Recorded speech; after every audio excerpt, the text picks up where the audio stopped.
You didn't ask for this advice? I don't care. It's my channel, and I'm gonna give it to you. By sending onwards from now on, you are asking for it. True, actually, yes. You would be asking for advice from now on, but the people that we have today did not ask for my advice. They just sent me what they think are very good recipes that they made, and I will try and be as constructive as possible. I won't be mean, obviously. Back again for another episode. So as you guys may imagine, I get sent quite a few recipes over the interwebs, and you know, much to my chagrin, there's just not enough time to really test those recipes out. And a lot of people ask me for my advice. And it's hard for me to get back to those people as well, busy as we are. So this is what we're gonna do from now on. We're gonna do viewer cocktails. I'm gonna pick at random. You guys were audacious enough to send them to me.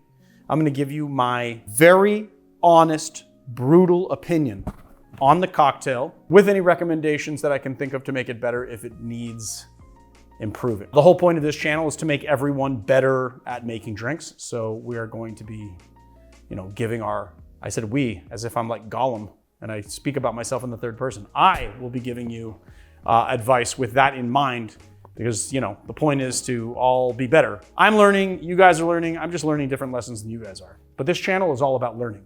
I have to like look up this dude's name because I keep on wanting to say Amretta, but it's Armetta. All right, Untitled by Anthony Armetta. Let's get into it. Untitled Cocktail. Kind of giving me like, I don't know, you'll see. Sort of a kind of a Paloma vibe to it as I grab the grapefruit. I have high hopes for this one. The specs to me, I gotta say, the specs do seem a little bit off though on this one. It seems like the specs are like really big. Probably enough, actually. Let's see. See if I can get an ounce of grapefruit from that. Not even close. Not even a little bit. Gotta keep going. Keep squeezing. Oh yeah. Ooh, just barely.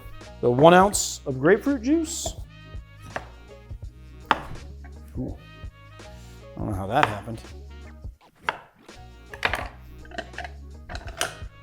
It's pretty juicy lime. Let's see. Is that gonna give me an ounce? Oh yeah. 1 ounce lime juice. Oh, we're gonna. 3/4 of an ounce in Aperol. Oh, I have not used this in a minute, and I do love this Ancho Reyes Verdes. The only problem is that the cap is really tough to get off. Because like liqueurs, like they get sugar under the cap, and it's like hard to get off. 3/4 ounce Ancho Reyes Verde. It's a Poblano liqueur. 1.5 ounces of Vida Mezcal. And then I should have done this a long time ago. I don't know why I didn't, but we're going 1/2 ounce of Agave. All right, let's see how this goes. This is a huge drink. A massive drink. Like a tiki sized drink. It is like a tiki sized drink. Let's see, what are the notes on a shake strain coupe? Oh. How are you gonna fit this into a coupe? We have to get a big ass coupe, dude. We still got that 9 ounce martini glass that Visky sent us? Maybe. We might have to break that out, bro, because this is a big ass drink, dude. I mean, this is one, 2, 3.5, 4.5, 5.5. Big ass drink. That is not gonna fit into a coupe. I do have some big coupes though. I think we're gonna have to go up on the ladder and get one because. Let me ask you a question. Do you think it's gonna be tiring for people that like every episode I have to come and get the ladder or do this and I come around and you follow me and then goes all the way over there, then all the way over here? I mean, isn't that just gonna get tiring? I mean, I don't think it's every episode, but You don't think it's, oh, hey, what did you do with the cocktail? You put it in there, the last one? yeah. Cool. Oh, how about this? It's pretty high volume. Yeah. I like it. It's not a coupe, but it's close enough. I still think that that's smaller volume than the cocktail, but let's just see. What is it with all these people and no garnish notes? No garnish on this one either, okay?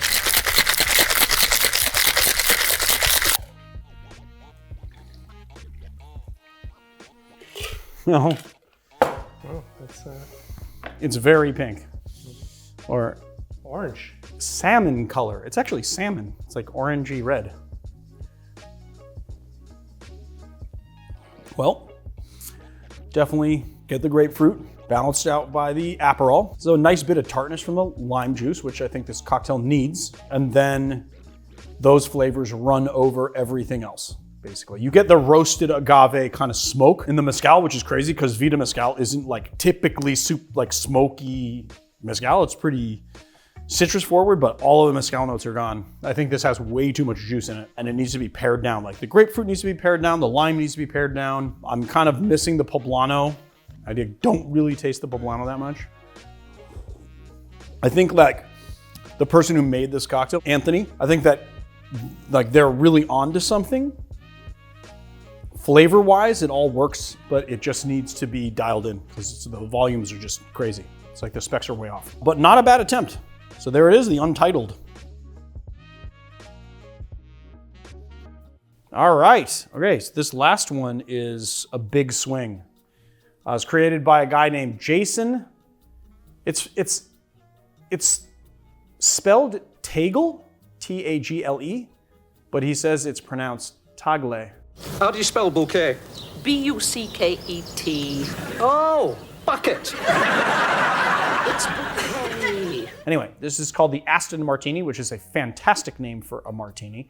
Really love the name. And Jason told me that he was a big fan of Casino Royale and that Ian Fleming, and obviously yours truly, got him involved in making cocktails and mixology and stuff. But he says that Ian Fleming's original recipe left much to be desired, which I completely agree with. That being said, martinis are a very unforgiving format. So this is a big swing from someone that may or may not be a bartender. I don't think that they are though. So let's see this. I'm very happy to announce that he put Cocchi Americano in there, which is a little bit like Lillet, but it has quinine in it. So it's got that kind of quinine-y, tonic-y sort of afterbite. This stuff is so effing good. I like to just drink this on its own. That being said, drink lots of water or have a Z-Biotics or something, because guess what? This stuff will give you a massive hangover. So be careful if you do that. And Suze, which makes everything look like pee, but it is a delicious Gentian liqueur. Let's get into this. 1/4 ounce of the Suze.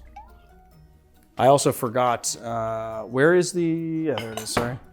We don't want to forget the actual gin element. This is not a vodka martini. What? This is not a vodka martini. True. I mean, there is the old Tom. This is a split base martini, actually. 3/4 ounce of Cocchi Americano. 1 ounce Plymouth Gin. We need to buy more Plymouth. And then 1 ounce Old Tom Gin. I opted for the Heyman's Old Tom Gin as opposed to something barrel aged. Look at this short little spoon. How cute. Is that enough? Yeah, that's enough. I'm kind of digging this short little spoon. I never use spoons this short, but. Is it new? No, it's just don't usually use it. Kind of like it. I'm kind of digging the short little spoon though right now. It's not as much as a show, but it's like, it seems like a nice workhorse spoon. It's like, you know, no frills. I'm gonna stir my goddamn cocktail with no frills. I'm not gonna have some big long spoon up to here and I'm stirring up here, impressing everybody in the bar. No, I'm just gonna get down to business and stir my cocktail and shut the fuck up. You know what I mean?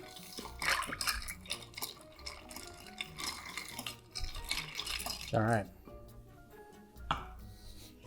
What does it say for garnish? Everybody, seriously, is driving me crazy. Oh, luckily, Jason gave us some garnish notes. I'll tell you something right now, okay? If you submit a cocktail to this channel, note the glassware and note the garnish, please, especially if it's a functional garnish like a twist. Okay? But if there's no garnish, do they have to say If there's no garnish, please say no garnish. Denote that there is no garnish. Because if not, you're leaving it up to my interpretation, and my interpretation might not be what you thought you wanted. Should we do this the Connaught way? Yeah, can. I think we should do this the way they do this in the Connaught, right? This is what we're gonna do. Check it out. We're gonna get really fancy here. We're gonna grab our lemon peel here. So we've got a lemon twist for this one. I know this. Yeah, you know this, but they might not know it. Some of them might, some of them might not. Do you actually think that I'm speaking for your benefit? I'm not, I'm talking to them, not to you. All right, so here we go. We're gonna pour this from high, and then we're gonna spritz our oil into the stream. I'm not very good at it because I don't do this very often. We're gonna add our oil that way. I think this needs a garnish that's been zhuzhed. It needs to be coiffed.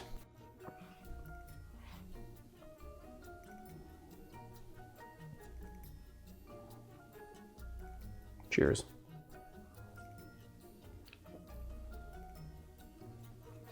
Wow, that is a marriage of flavors. That does not sound sound very good. It's confusing to the palate. First of all, I don't think that the Cocchi and the Suze play well together.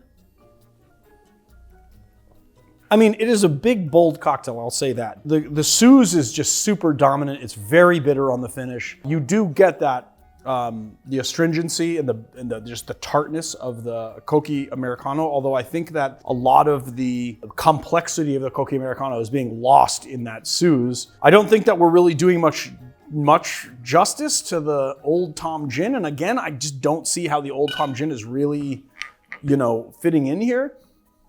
Old Tom Gin is this Old Tom Gin specifically is like very bright and very citrusy, but then also sweetened. So it's like a very sweet on the palate because you have sweetened gin, and then you've got the Suze, which has sugar, and you've got the Cocchi Americano, which has sugar as well. And then you have a little bit of the Plymouth. I'm not sure why we're doing Plymouth either. I think I might want something a little more citrusy or something like a London Dry would be nice with a little more botanical element to it. Although Plymouth is close to London Dry in its flavor profile, it has an earthiness that's just completely lost in this cocktail. Yeah, I think that's it. I think we can just get rid of the Suze completely. I'm not sure why that's in there. Or if we do it, we're gonna do like a few drops, or maybe even a Suze wash I could see in this cocktail to sort of get that gentian bitterness without having it completely dominate the cocktail. And then I'd really like to taste the Cocchi Americano, the Old Tom Gin, and the Plymouth just by itself, and then see what to add to it because it's a confusing cocktail. Like I see what you tried to do. You took a big swing. This is a very unforgiving format though, so kudos to you. It definitely needs work though.